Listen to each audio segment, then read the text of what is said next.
parasympathetic effects. Okay? So only, well, except for sweat glands, only parasympathetic has acetylcholine binding at its, what we call the effector. So when we look at our reproductive pathways, and by the way, when you learn it for this, it's going to be the same for the bladder, urinary system. It's going to be the same pathway for the digestive system. Okay? It's just that the sensory stimuli will be different and the neurons will end up in a different place. But the sequences will be exactly the same. All right? So as we look ahead, often we have opposite sympathetic and parasympathetic effects. Parasympathetic slows the heart down, sympathetic speeds it up. All right? Sometimes we have only one. For instance, sympathetic for all of our peripheral blood vessels both increases and decreases the diameter. So let's say that I'm scared to death. What color does my skin turn? White or pale, as my peripheral arterioles are constricted. Okay? But if my blood pressure, so that's a lot of norepinephrine being released by my sympathetic nervous system. If my blood pressure is too high, in an attempt to lower it, sympathetic impulses decrease in norepinephrine to allow the arterioles to dilate. So the change is not by opposing effects of sympathetic and parasympathetic, but increase or decrease of the same system. All right? In reproductive, it's a cooperative effect. We will use parasympathetic for some events, like erection, sympathetic for others, and sometimes they mix together, but it's for the same event. It's not to increase or decrease and oppose each other. So, the event that is only parasympathetic in our reproductive system is erection. Right? The event that is primarily sympathetic is emission.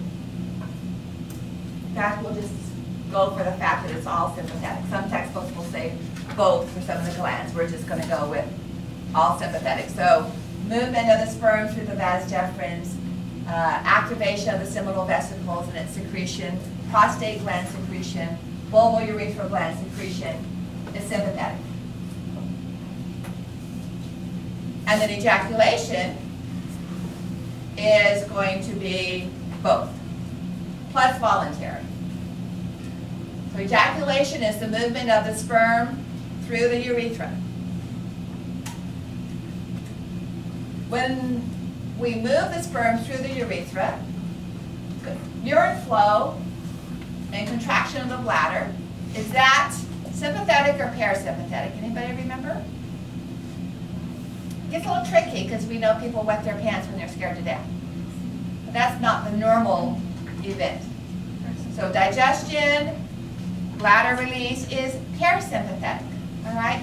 So what would be the parasympathetic effect on the smooth muscle that constricts the top of the urethra and doesn't let urine through it? Would it constrict it or dilate it? For parasympathetic. It's going to dilate it because we want the urine to be able to leave the bladder. All right? Do we want that sphincter dilated when we have ejaculation? We don't want urine mixing with the sperm to kill it, okay, because of the acidity. So in ejaculation, we want that, and emission too for that matter, we want that sphincter constricted. Sympathetic response, all right? Peristaltic contraction, milking of the sperm through the urethra is parasympathetic. Because urinary flow, whether it's urinary flow or sperm flow, is still going through the urinary tube, the urethra, parasympathetic.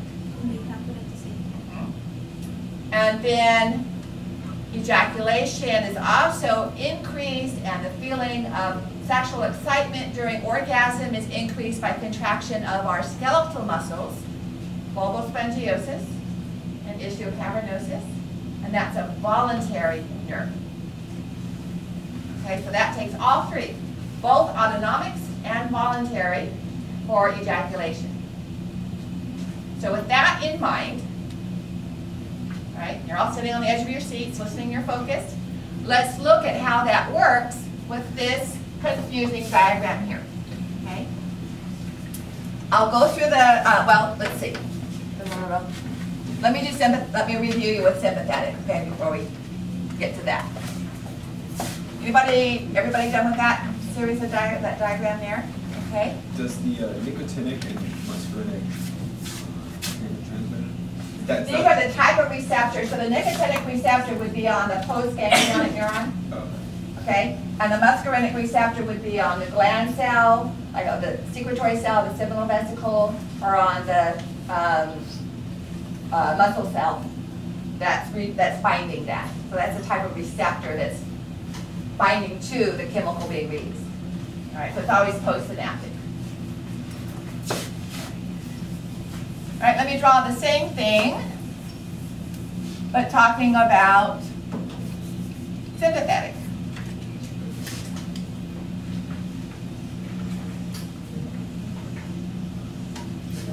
Sympathetic is in between the other two.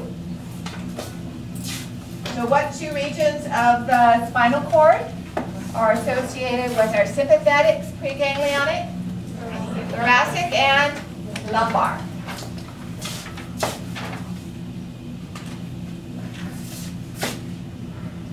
So this is known as the thoracolumbar system. Okay.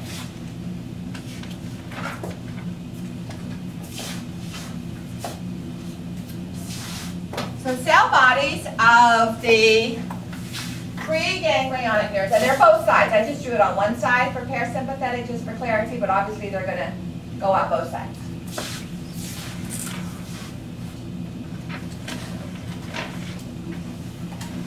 So these preganglionic cell bodies are found here in the lateral horn of our thoracic spinal cord, and they can come out and go up to exit and form sympathetic fibers and neurons that go out to the skin at the same level or additional levels. So these sides of cell bodies and the neurons going up and down are called the sympathetic chain ganglia. That's what, where are we? It's up higher, okay? These that are going out, these are traveling with like the radial nerve. And we'll get to the skin. They'll go to the blood vessels in the skeletal muscle. And in the skin, they will cause sweat glands to release sweat, and they'll affect the arterioles of skin and muscle. Okay? So every nerve that's a somatic nerve that's going out to the skin and the lower limbs would have the femoral nerve, and the tibial nerve, and the obturator nerve. Right? Those will have sympathetic components, not parasympathetic, but sympathetic components going to the blood vessels and to the skin. Now, our sacral nerves come off the sacral spinal cord. So these neurons are going to have to travel down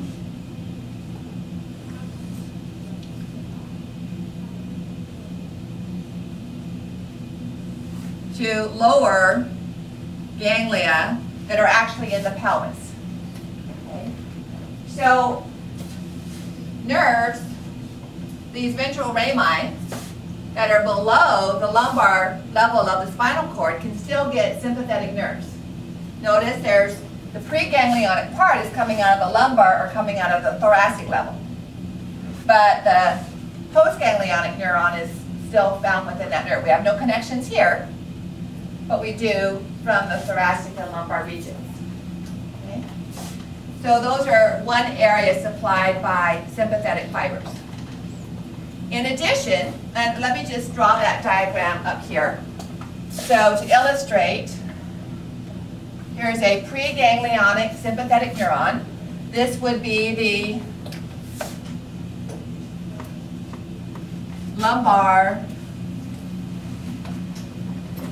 spinal cord. Okay? Has a lateral horn, so it has sympathetic. Is that a motor or sensory function? Sympathetic and parasympathetic. Motor. Always motor. Okay, autonomic motor. So is it going to go out the ventral root or the posterior root of the spinal cord? Which one is motor? Ventral. Okay? So it's going to come out the ventral root into the spinal nerve. And then off of the ventral ramus, it will come into the sympathetic chain ganglia.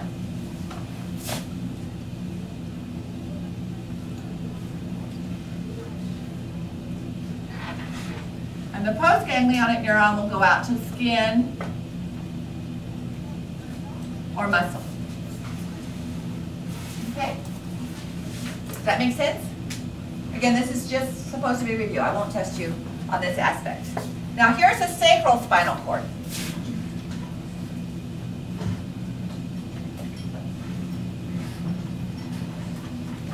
The sacral spinal cord has no preganglionic cell body. And yet, the nerves going to our lower limb will have sympathetic neurons. How? We'll come in here, it'll come into the sympathetic chain, and we'll travel down the sympathetic chain.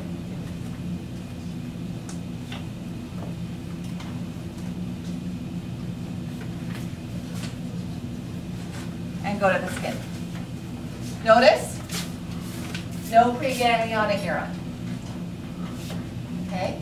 Because the spinal cord doesn't have those preganglionic neurons in the sacral region. And yet, the nerve leaving from that sacral nerve will have the postganglionic neuron because of the sympathetic chain. Okay? And that's how it will get out to the skin and to the blood vessels. However, today, we're worried about how does it get to the organs. Okay? So, the way it gets to the organs, and I'm going to diagram this on this side, is it comes out of the spinal cord and it goes through that sympathetic chain, but it doesn't stop. Instead, it comes towards the center of the body to a ganglion associated with blood vessels. And then the postganglionic neuron will follow those blood vessels out to, say, the stomach.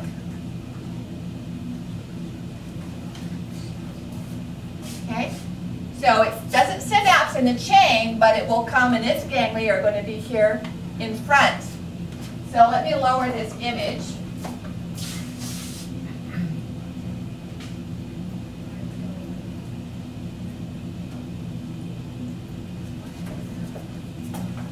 Here's the sympathetic chain. Okay. Here, coming down the sympathetic chain, is a neuron that hasn't synapsed. And now it's going to be in this cell body here next to the blood vessels coming off of the aorta. And it will synapse there and then follow the blood vessels out to the organs. It will travel with the vagus nerve, by the way, when it does that. So you can't tell the difference between them. All right, when it does that, this nerve right here that passed through the ganglia and didn't synapse is called a splanchnic nerve. Hard to say. And we have thoracic splanchnics and lumbar splanchnics and sacral splanchnics. Again, let me illustrate.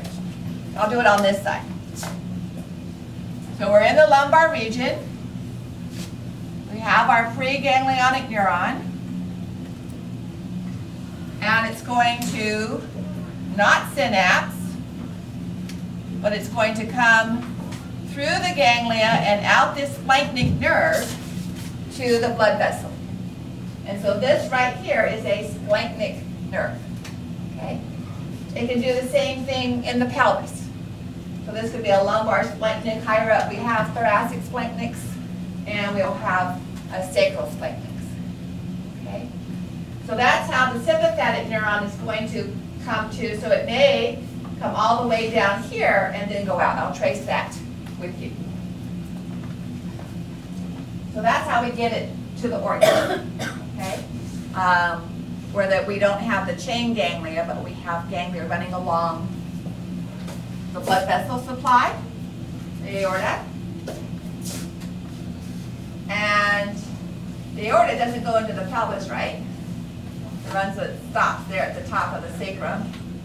And so what happens in the pelvis is those splanchnic neurons come into and form what I call a rat's nest. Which is a big combination of parasympathetic and sympathetic, and they'll synapse in that structure. So, I don't have this next diagram in your lecture notes. I'll put it up this weekend. This is from Netters. This happens to be female. That's the rat's nest I was talking about. Okay? It has a name. It's called the inferior hypogastric plexus, but in this course I just refer to it as a rat's nest.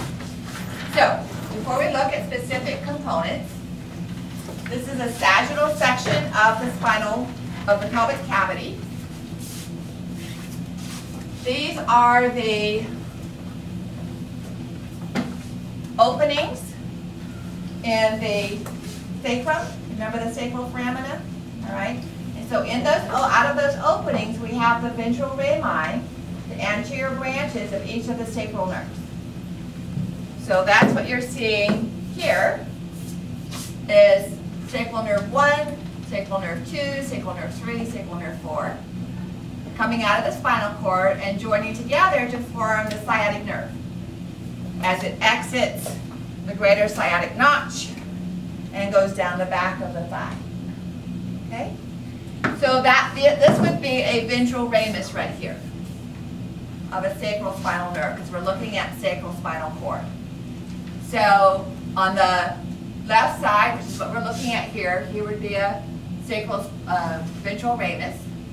Here's the sacral ventral ramus. Okay? Here's the sympathetic chain. Here's the sympathetic chain. And notice from the sympathetic chain, this nerve coming into the rat's nest, that's this splanchnic nerve right here.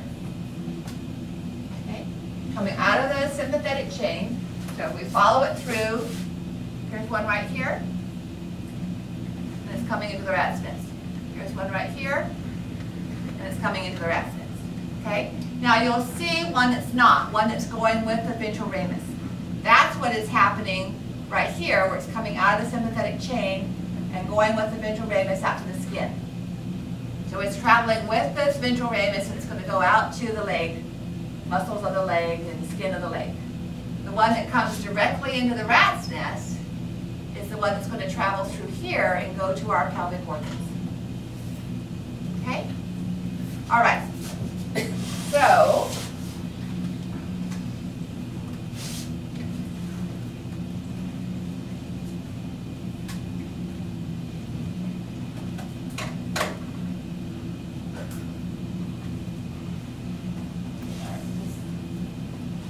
Microsoft, Windows, whatever, does not do what I want.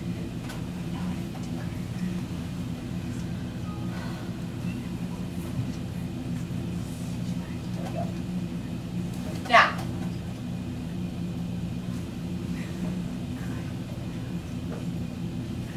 let's talk about emission, okay?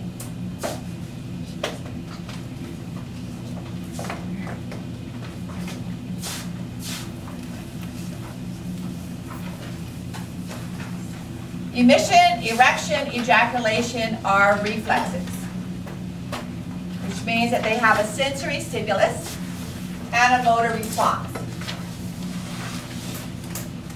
Reflexes, whether they use voluntary muscles or not, are without conscious control. So we have visceral reflexes and we have voluntary reflexes, which kind of seems like a conundrum. But when someone taps your knee, you don't think that you're going to kick it, you just kick it, okay? And that's using skeletal muscle, so it's a voluntary reflex. Now, erection is going to involve the penis and it's going to involve the erectile tissue, which is our blood vessel. Okay? This is an anomaly. This is breaking the rule, because remember I said our blood vessels are controlled by increase or decrease in sympathetic activity, except for penile arterioles, and that's parasympathetic.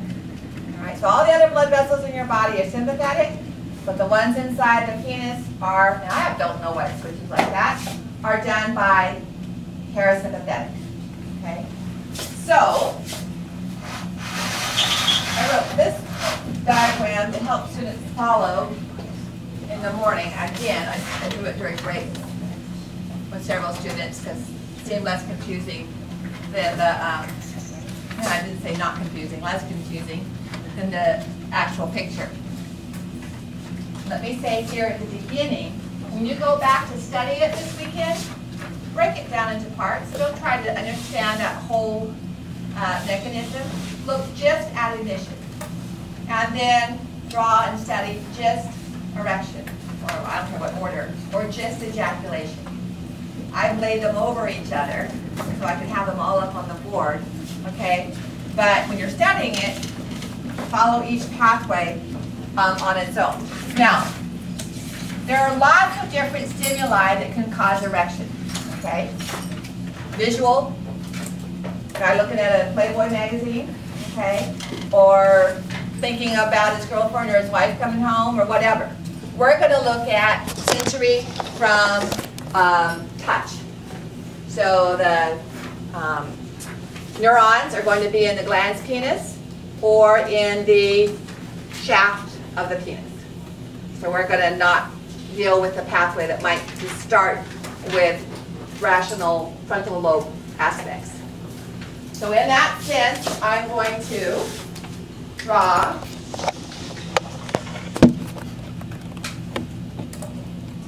that's not very anatomical looking, but this is our glans penis. Okay.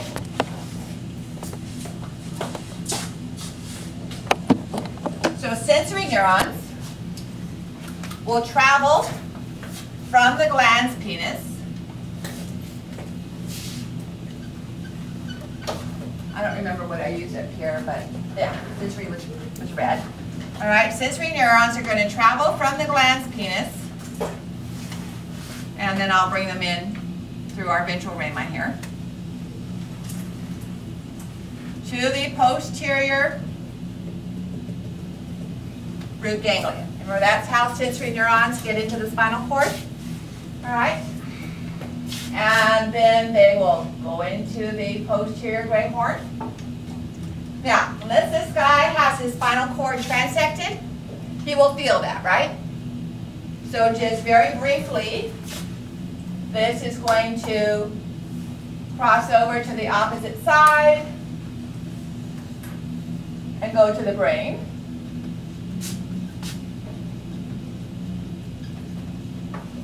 Parietal lobe and be processed for pleasure and touch and all of that. Okay. However, another neuron will form a reflex in the spinal cord, and it will reflex with our motor neuron. Is this going to be sympathetic or parasympathetic? What level of the spinal cord am I at? I am at the parasympathetic level. Okay? So, we need to add another nerve in here. It is going to synapse with the preganglionic neurons of parasympathetic nerves.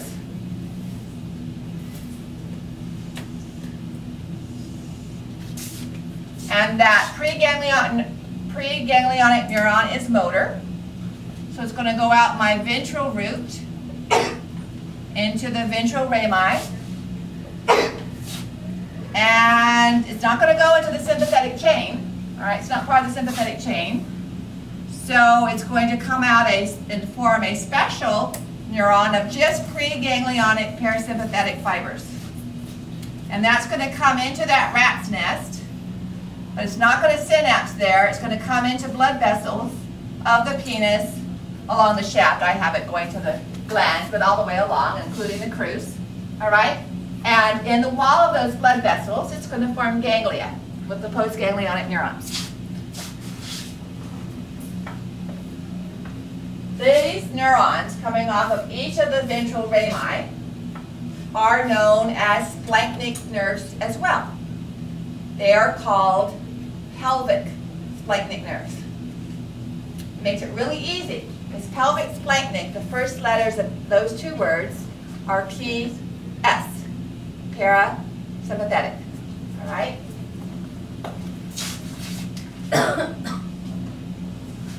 So pelvic splanchnic, PS are parasympathetic preganglionic fibers.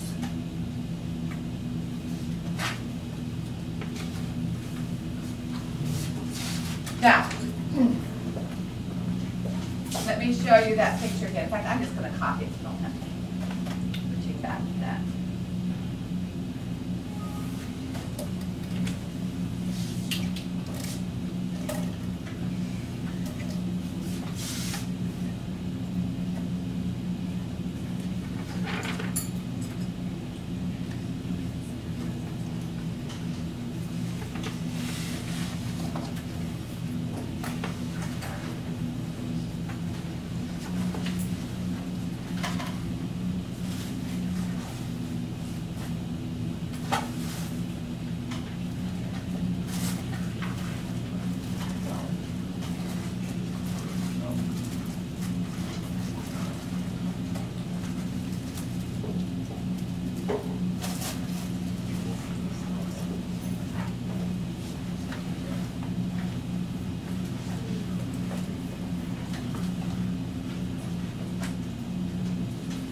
Okay, again, this is female, but same ones apply. So, in response to this reflex, preganglionic fibers exit out the sacral spinal nerves, come off of the ventral rami, forming pelvic splanchnic nerves, pass into that central area of the pelvis, part of that big complex rat nest, pass through that into the penis to the blood vessels, to the penile arterioles. All right? So here would be a penile arteriole, the simple squamous epithelium lining it, and all blood vessels have smooth muscle, okay? Going kind of around it. So this is smooth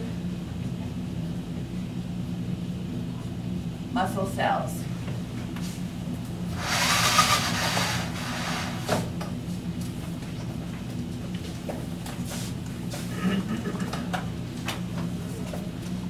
So here would be the ventral rami.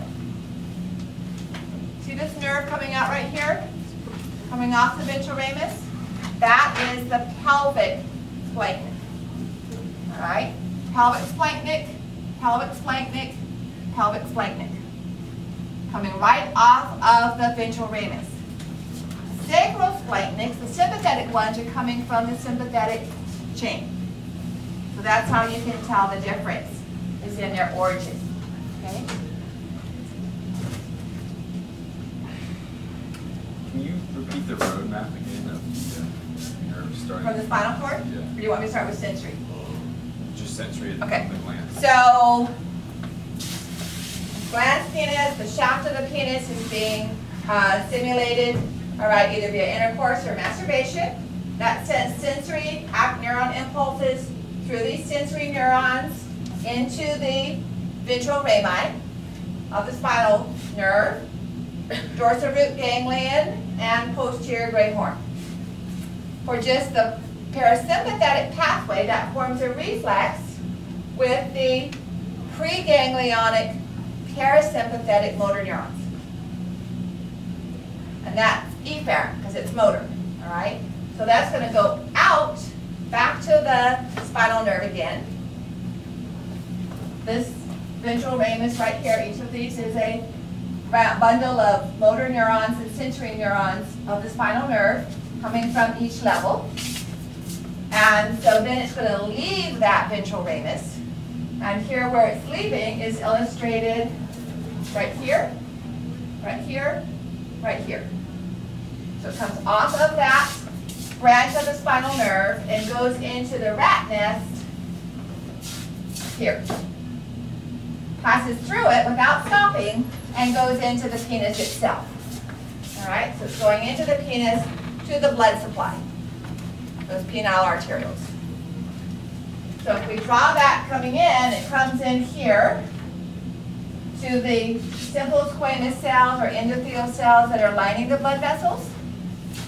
The postganglionic neuron then causes, well, the surface of it causes acetylcholine, not causes, but releases acetylcholine. So we have our preganglionic and our postganglionic.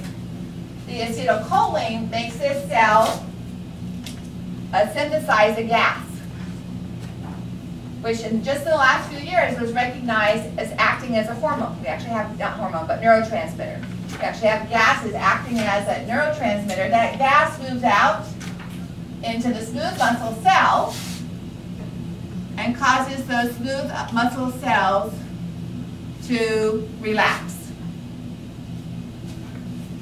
And that sequence is written in your lecture notes. All right, so to go through that pathway again, all right, sensory stimulation of the penis results in information, electrical current going back into the sacrospinal cord, synapses with the preganglionic neuron that leaves the spinal cord, leaves the ramus forming the pelvic splanchnic nerves.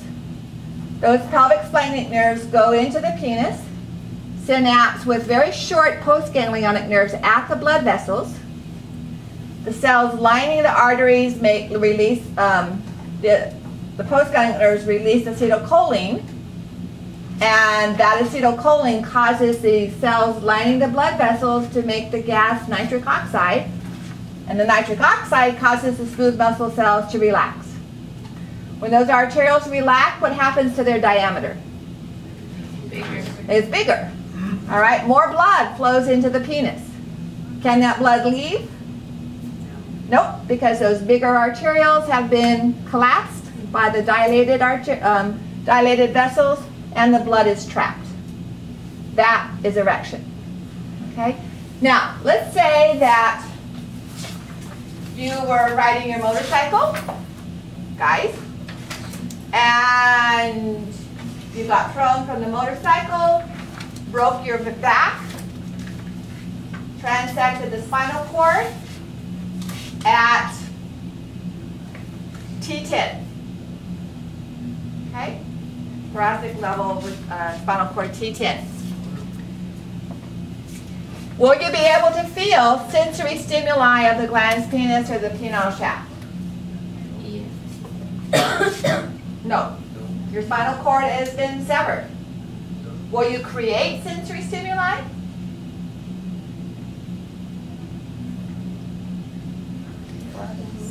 Yeah. So sensory stimulus, all right, someone touching, someone rubbing, the penis being in the vagina, or a plastic doll, whatever, I don't care. That's going to cause sensory stimuli to be released.